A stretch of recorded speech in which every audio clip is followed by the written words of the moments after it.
So one of the things that will really help you as an amateur is trying to feel like that the club head stays moving back on more of a straight back plane. So let's kind of do this in slow motion, and let's notice that the average amateur is typically inside the plane going back, okay?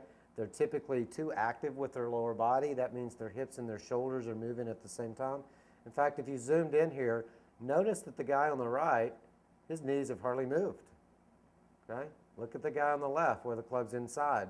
The club is moving inside because his lower body and his upper body is moving at the same time. So we actually want to be quiet with the lower body. And you see the club still moving up the line. His is a little inside. You can also notice, look at his legs.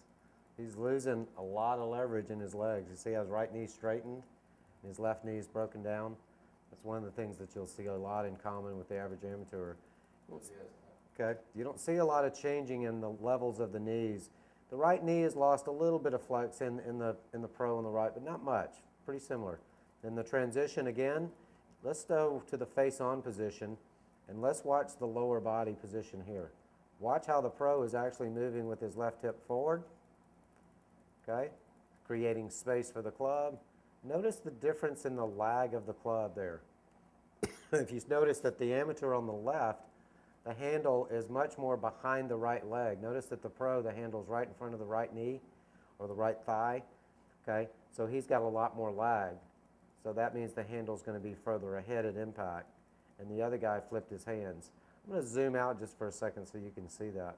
In fact, I'm going to track over, and I want you to watch the amateur's hands that flip the wrist. Now, I get this question quite a bit. I flip my wrist, and every time I take a lesson, somebody says, well, don't flip your wrist. Well, flipping your wrist is an effect. The reason you're flipping your wrist is because you're not using your trunk. You're not sequencing correctly. Okay? You have no choice. If you didn't use your hands, you'd whiff it. Okay? So the flip, again, I'm going to go backwards. Let's watch impact. This is kind of interesting. Watch the handle of the club. And again, this is very accurate. Could you see how he flipped his wrist and his hands back underneath? Okay? So not to mention about 80 to 90% of the people on the planet do that. Okay? So if you watch the guy, I'm going to track over to the guy on the left. Okay, and if you watch his hands, they're going to rotate over. Watch the forearms. The handle leads. Their right arm crosses over their left arm. See the difference? Much bigger difference than the one on the left. So the biggest change we want to do is sequence back correctly, which is the arms, torso, and then lower body.